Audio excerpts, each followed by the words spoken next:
नमस्कार। आज हम सभी बात करेंगे मुक्तिबोध की कविता ब्रह्म राक्षस के विषय में। हम यह जानने की कोशिश करेंगे कि इस कविता के पीछे मुक्तिबोध की चेतना क्या रही है।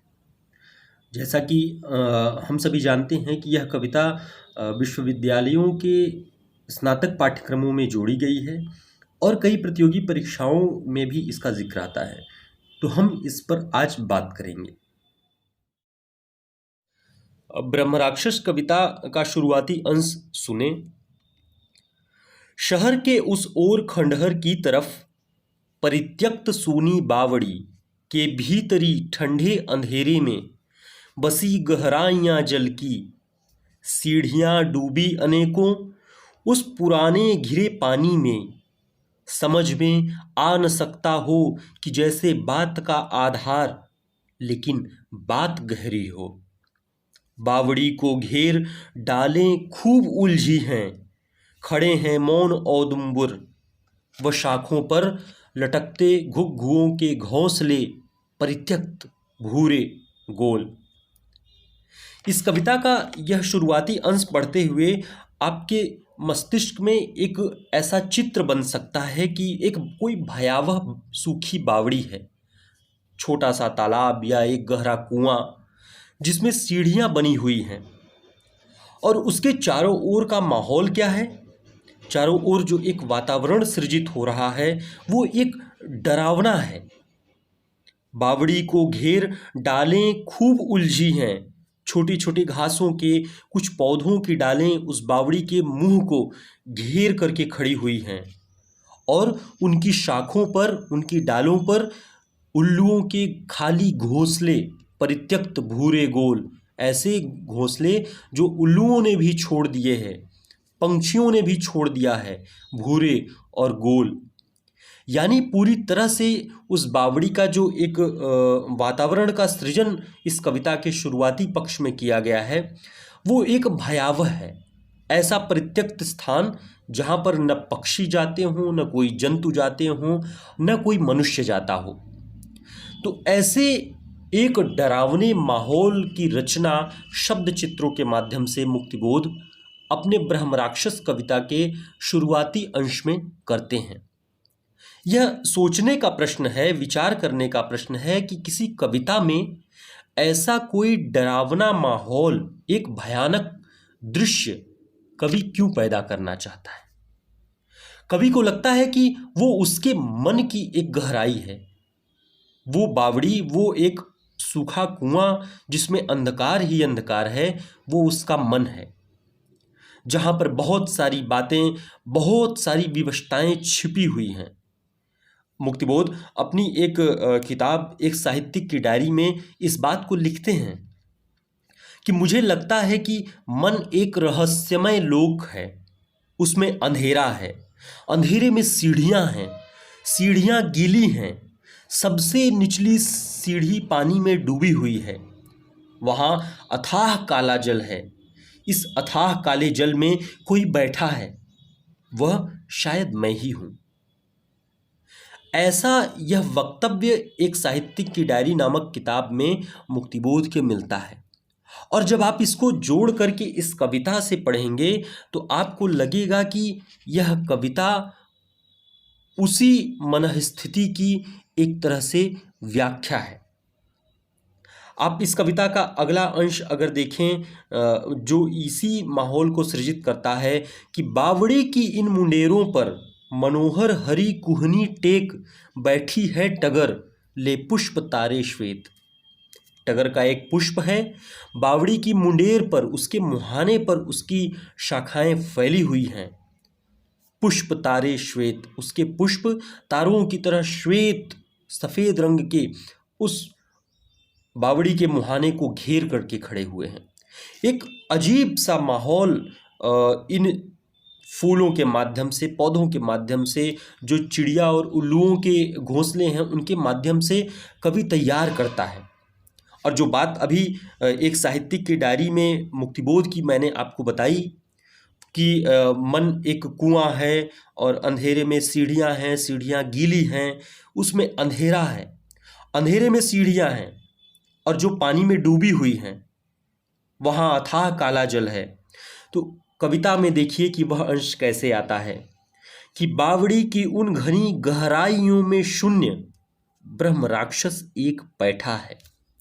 वह भीतर से उमड़ती गूंज की भी गूंज, बड़बड़ाहट शब्द पागल से, गहन अनुमानिता तन की मलिनता दूर करने के लिए प्रतिपल, पाप छाया दूर करने के लिए दिन रात स्वच्छ करने, ब्रह्म राक्षस घिस रहा है देह, हाथ के पंजे बराबर, बाह छाती मुंह छपाछप, खूब करते साफ, फिर भी मैल, फिर भी मैल।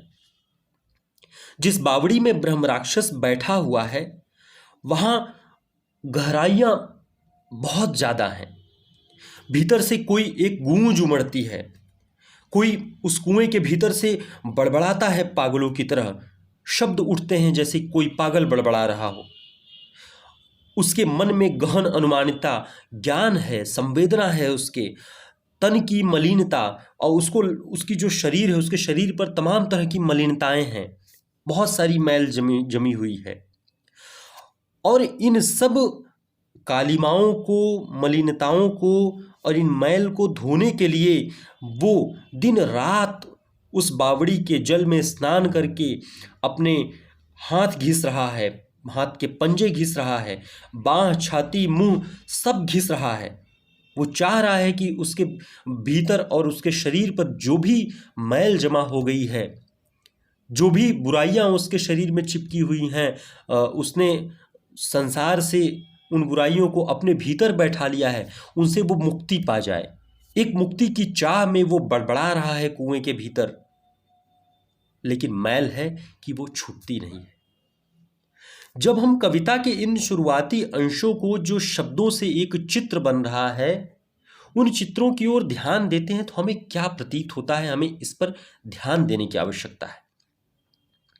मुक्तिबोध कहते हैं कि ये बावड़ी, ये कुआं और कुछ नहीं, मेरा मन है जो अंधकारमय हो चुका है, जिसमें तमाम अज्ञानताएं प्रवेश कर चुकी हैं, मलिनताएं प्रवेश कर चुकी हैं। तो उसको साफ करने के लिए वो अपने ही मन में प्रवेश करके खुद से बातें करते हैं, लेकिन खुद से बातें करते वक्त ऐसा लगता है कि कोई पागल बड़बड़ा रहा हो। तो हम जब मुक्तिबोध की इस कविता का जिक्र करेंगे तो हम बात करेंगे अंतःकरण की। यानी कोई व्यक्ति जब यह आभास पा जाए कि उसके भीतर बुराइयां प्रवेश कर चुकी हैं, तब वो अंतःकरण से विचार करता है। अंतःकरण का मतलब है खुद के भीतर झांक करके उन बातों को समझना, अपने आप को समझना। और ये अंतःकरण एक आत्मसंघर्ष पैदा करता है, अपने आप से लड़ाई। अपने भीतर जमी हुई बुराइयों को जब हम अपने भीतर झांक करके देखते हैं तो उन्हें साफ करने के लिए, उन्हें हटाने के लिए हमें आत्मसंघर्ष करना पड़ता है, खुद से ही एक लड़ाई लड़नी पड़ती है। और मुक्तिबोध की इन कविताओं में इन्हीं की प्रधानता है। अब अंतःकरण है क्या?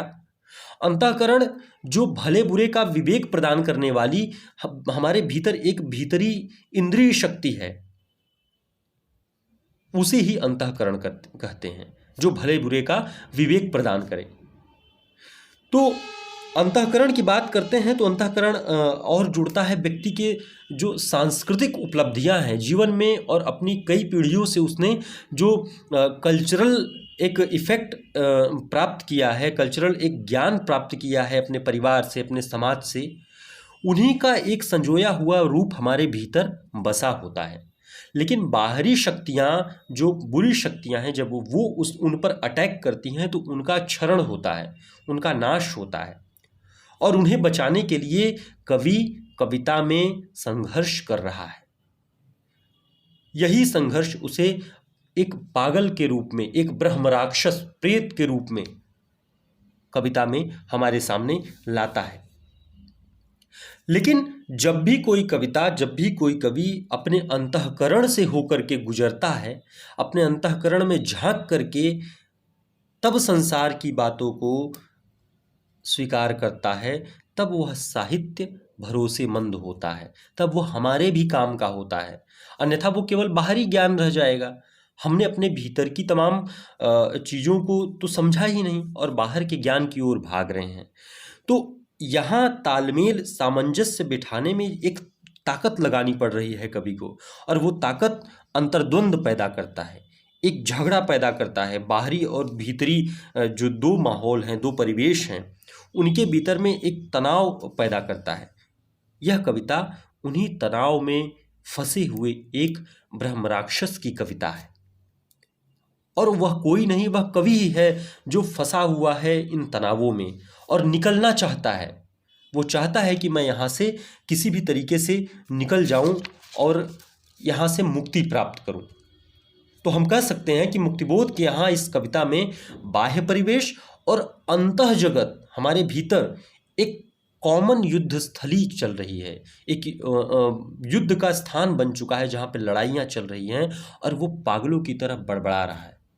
तो दो पाटन के बीच में पिसता हुआ कवि अपने अंतःकरण और बाह्य परिवेश से लड़ता है। वह जानता है कि एक व्यक्ति के कई रूप हैं, और उन रूपों को जब वो नज़दीक लाना चाहेगा तो ऐसे तो बड़ा मुश्किल है कि बाहर में व्यक्ति का कुछ दूसरा स्वरूप होता है, कुछ एक चेहरा दूसरा होता है, और अपने भीतर वो अपनी सच्चाइयों को जानता होता है। तो ऐसे दो रूपों को नज़दीक लाने की कोशिश इस कविता में मुक्तिबोध ने की है। तो हम कह सकते हैं कि ये आत्मसंघर्ष का ही एक रूप है।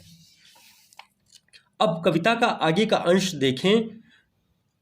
और होठों से अनोखा स्रोत कोई क्रुद्ध मंत्रोच्चार, अथवा शुद्ध संस्कृत गालियों का ज्वार, मस्तक की लकीरें बुन रही आलोचनाओं के चमकते तार, उस अखंड स्नान का पागल प्रवाह, प्राण में संवेदना है स्याह।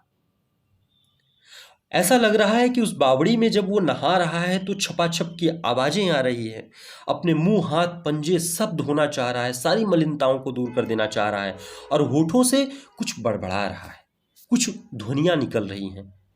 उन्हें सुनकर ऐसा लगता है कि वो क्रोध में कोई मंत्र का उच्चार कर रहा है या शुद्ध संस्कृत में कोई गालियां बक रहा है, समझ नहीं आ रहा है।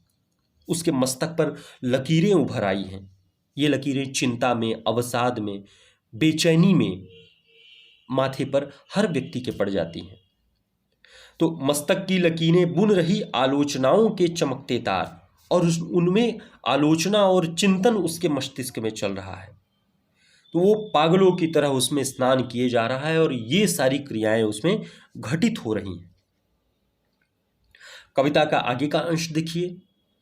किंतु गहरी बावड़ी की भीतरी दीवार पर तिरछी गिरी रविरश्मि के उड़ते हुए परमाणु, यानी उस गहरी बावड़ी के भीतरी दीवार पर तिरछी गिरी रविरश्मि, रविरश्मि का मतलब है सूर्य की किरणें। जब सुबह सूर्य की किरणें उसमें प्रवेश कर रही तो किरणों से उड़ने वाली जो धूल और जो परमाणु हैं, वो जब ब्रह्मराक्षस के पास पहुंचती हैं तो उसको लगता है कि सूर्य ने झुक करके उसे नमस्ते कर दिया है। और आगे कि पथ भूल कर जब चांदनी की किरण टकराए कहीं दीवार पर, तब ब्रह्म राक्षस समझता है वंदना की चांदनी ने ज्ञान गुरु माना उसे। अब समझिए कि उसकी मन स्थिति क्या है। वो एक तो पागलों की तरह उसमें बड़बड़ा रहा है, अपने शरीर को घिस रहा है, निरंतर घिस रहा है कि मैं साफ हो जाऊं। उसकी मनस्थिति ऐसी हो गई है कि जब वो सूर्य को देखता है तो उसे लगता है कि सूर्य मुझे नमस्कार करने के लिए झुका चला रहा है उस बावड़ी में। और रात में जब कहीं से भटकती हुई चांदनी की रोशनी उस कुएं में पड़ती है तो उसको लगता है कि चांदनी ने मुझे ज्ञान का गुरु मान लिया है और मेरी वंदना करने चली आई है मुझे ढूंढती हुई इस गहरी बावड़ी में। अब ये पागल प्रलाप ही है।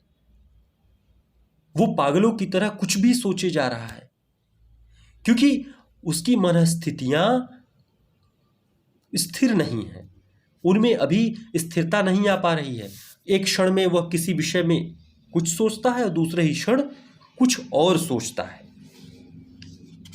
तो अब अभी कुछ आगे बढ़ने पर हम देखेंगे कि यही सूर्य और चंद्र जो उसे लग रहे थे कि वंदना कर रहे हैं, उसे ज्ञान का गुरु मान बैठे हैं और उसे ढूंढते हुए उस गहरी बावड़ी में चले आए हैं, आगे इन्हीं को कुछ और तरीके से वो कहता है। वो कहता है कि रवि निकलता लाल चिंता की रुधिर सरिता। अब कुछ देर पहले जो सूर्य की किरणें झुक करके उसे प्रणाम कर रही थी, उसकी वंदना कर रही थी बावड़ी में, कुछ ही देर बाद उसका दिमाग फिर गया और वो कहता है कि रवि निकलता, सूर्य निकल रहा है और ऐसा लग रहा है कि लाल चिंता की रुधिर सरिता, ऐसा लग रहा है कि सूर्य की किरणें चिंता की, रक्त की चिंता की एक नदियां बहा रही हैं। सूर्य की किरणें लाल लाल जो हैं वो उसको खून की नदियां, ऐसा लगता है कि सूर्य उसके ऊपर खून की नदियां बहा रहा है। उदित होता चंद्र व्रण पर बांध देता श्वेत धौली पट्टियां, और उसे लगता है कि अपने शरीर को घिसते घिसते जो घाव हुए हैं उसके ऊपर, उसकी त्वचा पर, चंद्रमा अपनी सफेद किरणों से श्वेत धौली पट्टियां, और श्वेत किरणों से उसके पूरे शरीर पर, उसके घावों पर पट्टियां बांध रहा है। देखिए दृश्य कैसे बदल गया। एक ही वस्तु सूर्य और चंद्र के बारे में दो तरह की उसकी मनस्थितियां हैं। उसके पास ज्ञान अथाह था, वह समाज के विभिन्न रूपों को देख रहा था और बेचैन था उन्हें बदलने के लिए। लेकिन जब कोई मार्ग न मिला, जब वह अकेला पड़ गया इस युद्ध में कि वो दुनिया को बदलना चाहता था, दुनिया को, जनता को मुक्ति दिलाना उसके लिए एक बड़ा लक्ष्य था, लेकिन जब वह इसमें असफल होता है तो वो आत्ममुक्ति की ओर पहले भागता है और खुद की मुक्ति में वो छटपटाता रहता है, बेचैन हो जाता है और पागलों की तरह उसे सारी चीज़ें उल्टी सीधी दिखाई देने लगती हैं। और इसी तरीके से आगे जा कर के उसकी मृत्यु हो जाती है और वो मर जाता है। तब आगे कविता क्या कहती है, हम इस पर बात करेंगे।